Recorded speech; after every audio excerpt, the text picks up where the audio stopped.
It's very well known by now that French women are very often skinny, and today I'm revealing why and basically our secrets. By the way, hi guys, welcome back to my channel. If you don't know me, my name is Flo. I'm a certified personal trainer, and my mission on here is basically to help you reach your dream body the healthy, the sustainable way. So as I said, today we are going to be talking about the secrets that French women have to help them stay skinny. And if you say, well, you're French and you used to be fat, I'm gonna say me gaining weight was during my year in the United States. So I don't want to offend anyone, obviously, but this is like... So here are our main secrets as to how we stay skinny without starving ourselves while still eating, cheese, bread, croissant, and drinking red wine. Okay, quick disclaimer. This video is very much about generalization, meaning that not all French women are skinny, and you can find the opposite. And some things that I'm gonna say in terms of what are our secrets don't really apply to every French woman. Some say, well, no, I'm not really doing that. So, quick disclaimer. But now that this is out of the way, let's get started. Right, so I feel like the first one is gonna piss people off and gonna be like, well, no, because this is the most important meal of the day. But I find it to be very true that a lot of us actually skip breakfast. We just have our coffee and then go to work, and we actually break our fast for lunch. And there have been a lot of studies showing that intermittent fasting was really helpful in terms of weight loss. So that could be a very big thing that French women do more than American women or elsewhere in the world that could lead to, staying skinny. This also very much applies to men, because I have never seen my dad have breakfast. Never. Obviously, if we don't eat these calories at breakfast, that leaves us with more calories for lunch and for dinner, and obviously that allows for more food during these meals. So let's keep talking about meal timing and meals that we have. I want to talk about one of my favorite meals of the day, which in French is called le goûter. So that's basically, I don't know why I said that with kind of an English accent, but it's going to happen between 4 and 5 p.m. and basically it's a set time for a snack. Usually we may have like some yogurt with some cereals, we may have some fruits, we may have like a cereal bar, something like that, and it's basic, and coffee obviously.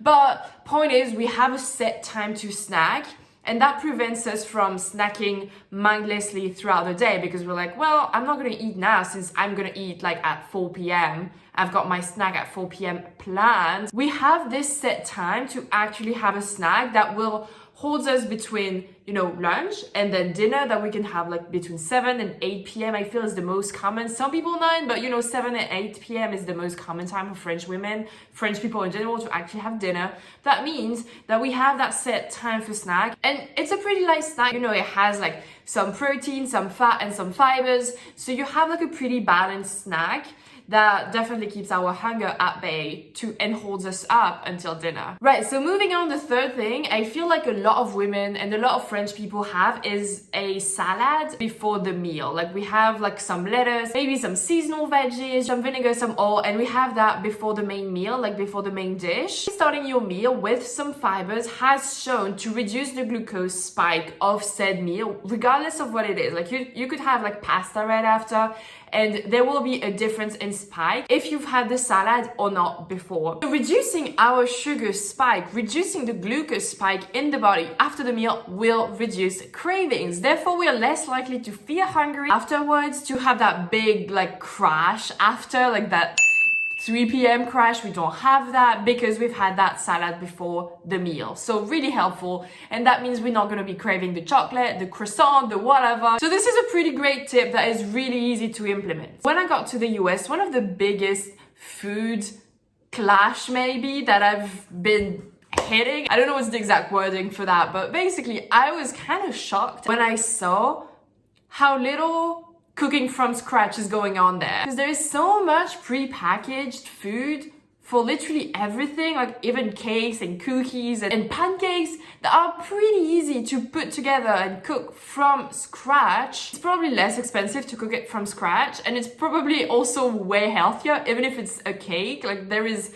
no additives when you actually bake it from scratch. And that's the thing that French women do a lot, which is to cook from scratch and use whole foods, whole ingredients. French women do eat a lot of veggies, a lot of fruits, cook from scratch, and it's very much part of our culture to have quality food and cook quality meals. And it doesn't have to be very complicated recipes either. If you are someone who wants to eat a bit more the French way, I guess that's pretty easy to start just cooking from scratch. Just pick one meal, get really good at that, and you will be able to make it mindlessly, like without actually having to follow a recipe. So, you can pretty much do that. Let's talk about the last one. Another big culture shock I had when I got to the US was the quantities of food. Not only when you buy them, but also at restaurants. Like, the meals are huge over there. And it took me a while to realize that the best way to actually deal with that is just to eat half of the meal and ask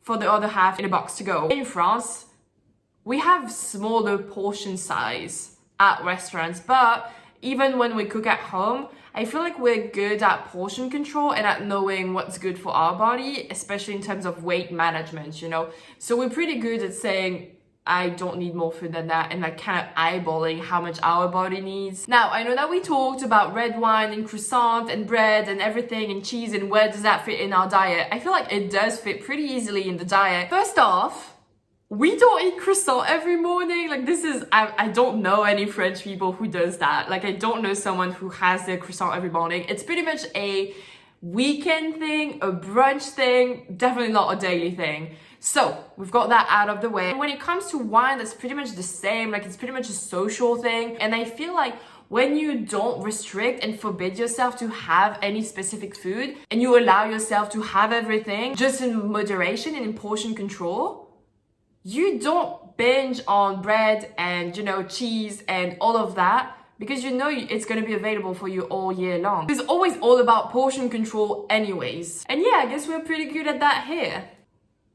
And that was pretty much it for today. I guess that was a shorter-ish video than usual because, I don't really want to get into the generalization and this is what French women do when, not all of us do that, obviously. I give you a few tips on how to actually navigate, weight management and, maybe try to eat a bit more the French way. And if you're someone who wants to lose 20 plus pounds within 90 days or less without starving yourself, spending hours on a treadmill or cooking and, saying goodbye to your favorite food and obviously without gaining the weight back, then I highly suggest you apply down below for one-on-one coaching. I would love to help you out. I did it myself and I've been doing it with lots of clients, so why not you?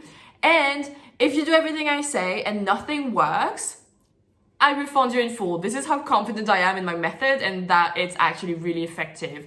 So, as I said, yeah, that was pretty much the end of this video. Hope you enjoyed it and, like, comment, subscribe, share, all of that good stuff. And I'll see you in the next one. Bye.